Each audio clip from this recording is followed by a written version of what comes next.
What is going on, people? Sorry about that bright orange ball.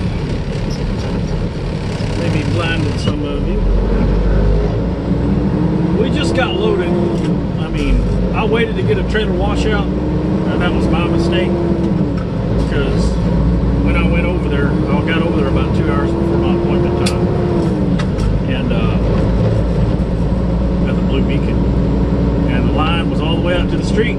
So I think I got out of there about, well, it showed my appointment to be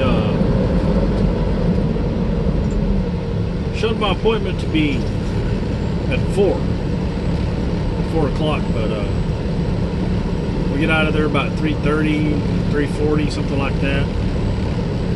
And we were about 10 minutes late for the appointment, but the guy said he's going to load me anyway.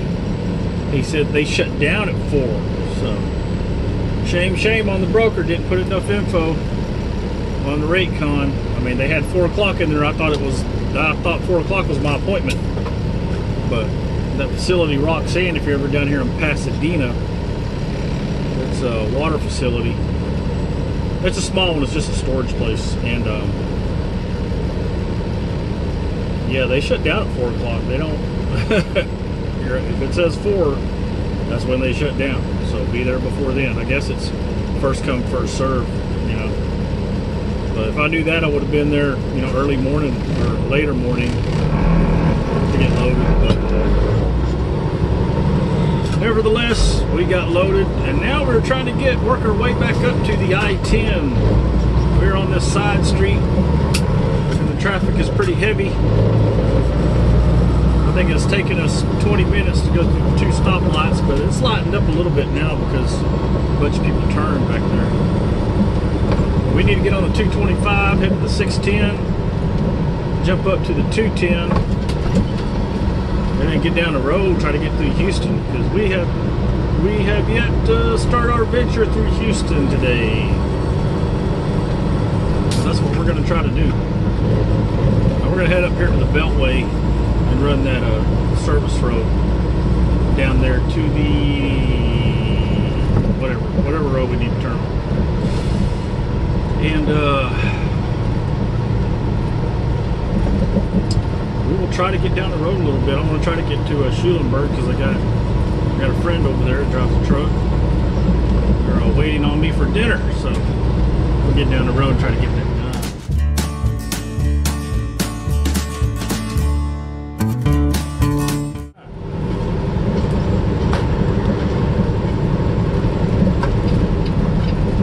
We made it up to the 225. We've still got a ways to go. So, oh yeah, this should be interesting. 225 is running slow. We need to jump on the 610. Go up there to the I-10. We'll see how that goes. Shit, this is pardon my French. See if I can get over. People will let me. Bay of Houston Bridge, the Bay Bridge, I think that's what it's called. It is a steep climb, big old steep climb, and there is a ship over there, container ship. And they're, looks like he offloaded already, or maybe he's onloading. Two of them.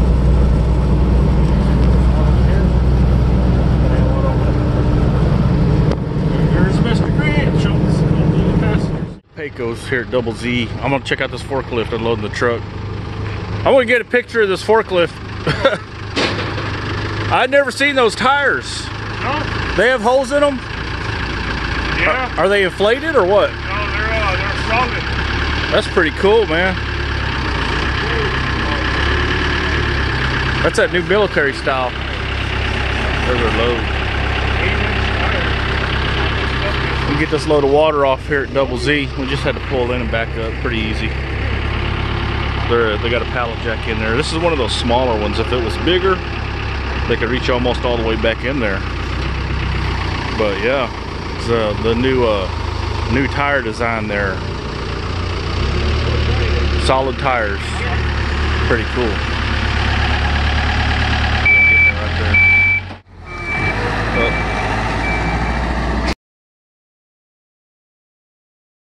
Where I left off at, but we took a load down there to where did we go? We went to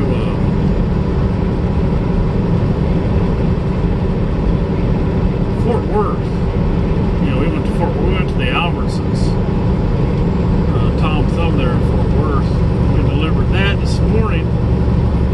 We had that return load. Getting a load of soft drinks, Texas beverage, but that load, they told me that load had been picked up already. So somebody screwed up. Somebody owes me some truck order not used or layover something, but it is Sunday. Nobody wanted to answer. Left a message with I called the after hours dispatch. I left a message with general dispatch and my driver manager, letting them know that that facility said that load had been picked up.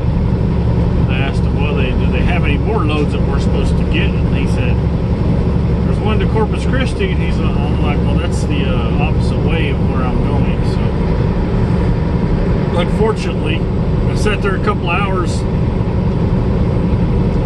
because the broker called, wanted to know if I was at the facility. I'm like, yeah, I'm here, but there's no load for me to get. And I just thought I'd film this sunset driving through Texas here. Beautiful Texas sunset. Oh my goodness, look at that. Just outstanding. Outstanding. Get a 360 view here, or a 180. Not a 360, a 180.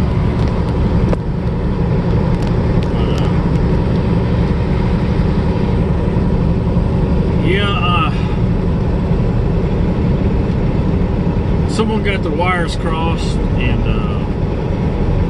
I don't know if that was that facility that did, or the broker, or company I'm contracted on to, but there was no load to get for some reason. Anyways, I let them know that, the broker called and I told them, there's no load to get. And they said, well, have you left? And I'm like, no, I'm still here. And they said, well, don't leave, we'll give you a call. I'll give you a call back in 10 minutes. Well, I gave her 2 hours and she never called. So, I called the broker, Echo Logistics. And I told them, well, I'm going to leave, because you're going to have to pay me detention after 2 hours, and this is at the 2-hour mark. And I really don't want to stay here, even if I get paid detention. I'll just go to the house, because I am taking 3 days off this time. So that's what we're doing. I told the broker I'm leaving. They said okay. Sent a message to the after hours general dispatch and my driver manager, which they never respond, especially on Sunday. So I had to get a 34 anyway. So it's going to take 3 days off. Scheduled to pick up another meat load in about 4 days. Going to go from there. There's your train. Train for the day. There's your train. Going down the road.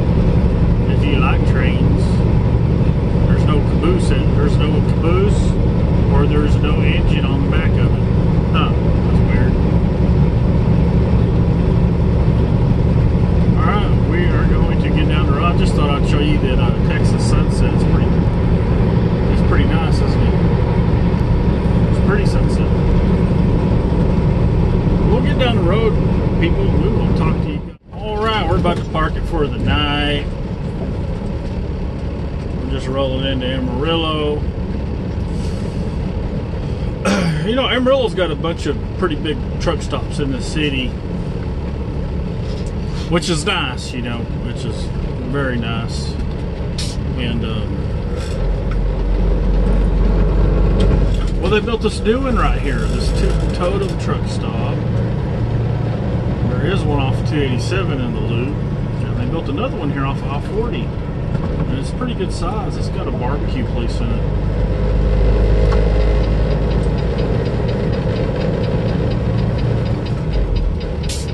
RV fueling. You know, usually you can find a spot at the Petra over here or the Flying J, even the TA. If you go to the back row, you'll find a spot at the TA. But yeah, I like this one because it's got barbecue place and a Wendy's, and they are a participator in Mudflap, so have that app to get diesel. And they have a pretty good amount of parking places. So we're going to park here for the night, people. We're taking this trailer in the morning to the plant.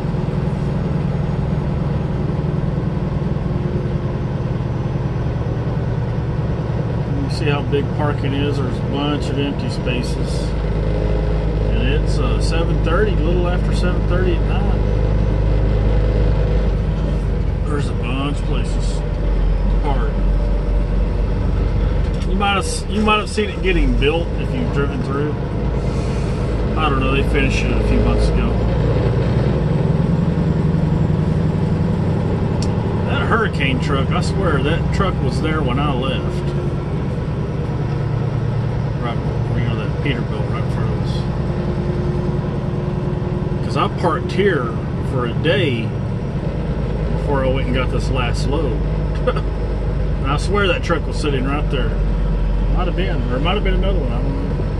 TA, we took 3 days off, but look at that, I didn't know SpongeBob or whoever that is drove a Harley, or maybe that's a, what are those called? It's on the side of that Landstar truck. Pretty cool, nice sleeper though. Alright, we got that Fort Worth load unloaded. And now we're gonna go get a return load. We're just going through the DFW right now. We came off of, started on 820, we're jumping on 121 right here. To the 183 east. And it'll take us over there. We had to, that lumper fee was, I mean, it was a big load of meat, 44,000 pounds of boxed meat, and 900 and something cases, and the lumper fee was $400. I'm in the wrong business.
But if they don't, then it's only going to be one night. But we will see about that, and we're just going to try to get down there and get this load. Hopefully they'll load us up. We'll let you know. And how the traffic's going to be over here, it doesn't look promising from down below there, but it's still moving on this side, at least on the bridge. Well, on the highway too, on this side going north. That south side is backed up. 12 south. Thoughts and prayers. Thoughts and prayers. And 635 is actually a whole different beast. So we just have to see what it's doing over there. You know, it could be more backed up than any of these.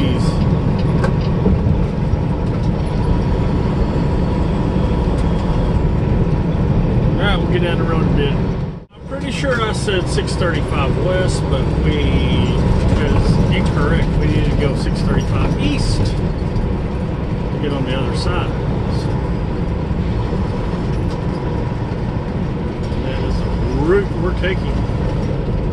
As you can tell, 635. Oh my goodness. I think it was about 5 o'clock ago when I was talking to you guys. It's already 5:30. We still have a little ways to go before we can get there. We did not get there in time. Funny, because of that traffic on 635, it was just backed up. We got there at 6:07. I went in to check in and nobody was in the office. They were out running around, and they finally came back in the office at 6:30 and told me they don't load after 6 o'clock. So I informed my people and told them I am not staying there overnight. The load is not worth it. So here we go. Somebody had a little fender bender. We got the fire truck right there. The ambulance just pulled out. So, yeah.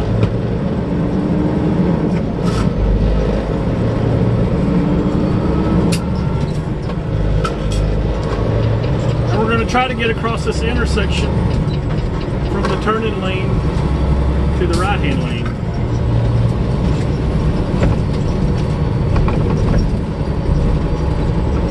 I knew that was something because that guy saw me walk. He saw me pull up, so I pulled right in front of the shipping office, and they have windows there you can see out of. Actually, there's two entrances right there, right next to each other. There's the driver entrance and the employee entrance. And whenever I started walking to the driver entrance, that guy that works at front desk and checks everybody in, he walked outside out of the employee entrance. And then he didn't come back in for 23 minutes. So I had to stand there for 23 minutes until 6:30, and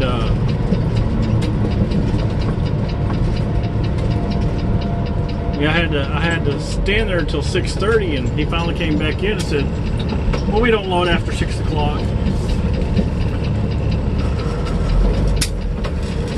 He says it's too late. He said, "What time do you get here?" "A little after 6. "Well, it's too late." Okay. So I guess I won't haul your crap, man. You're just hurting your company, dude. You're not hurting me a bit when you do that. All these shippers and receivers think that, we're not going to load you. Because all you're doing, just because somebody's a couple minutes late, which wasn't my fault because I was held up at that receiver. You think you're hurting the driver and the trucking company, and you don't hurt us a damn bit, dude, by doing that. One load, a freaking load that don't pay very good to begin with, that's heavy. like I want to do that load in the first place. I really don't, So I called my people, left them a message, and I said, "Look, man, this guy won't load me, and I'm not going to stay here overnight for this load. There's no way. This load is not worth it. I'm not staying overnight. You can find somebody else to do it." there's no bathrooms around there. There's nowhere to eat, you know. So there's no way. I haven't ate all day because I've been dealing with that receiver in Fort Worth. I had to get up this morning and get that done. And I didn't get unloaded there till, what was it, 4 o'clock? 4:30 by the time I got out of there. 4:30. And didn't have anything in my fridge. You know, I thought they'd get it done quicker than that, but it was a big load. So they just took forever, and then I didn't have time to. I knew if I went to the truck stop to get something to eat, I really would be late. You know, I wouldn't get there till 6:30 or so. So I elected, just to drive on over here without having anything to eat or drink, and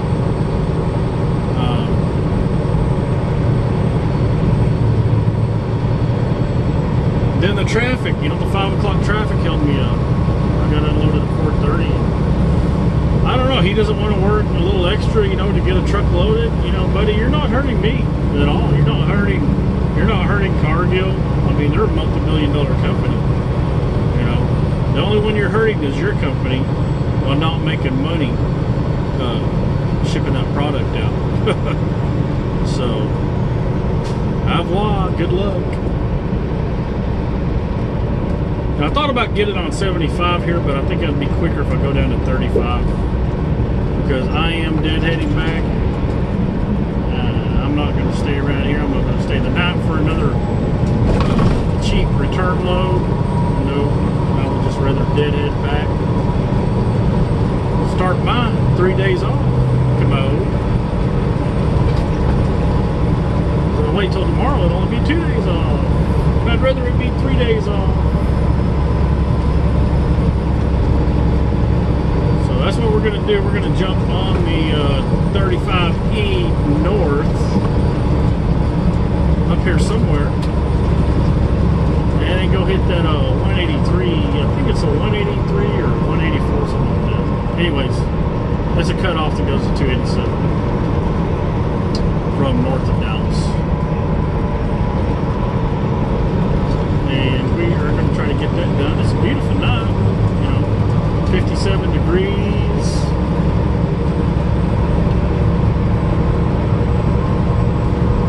Real pretty tonight. So we're going to enjoy this drive back the way we came.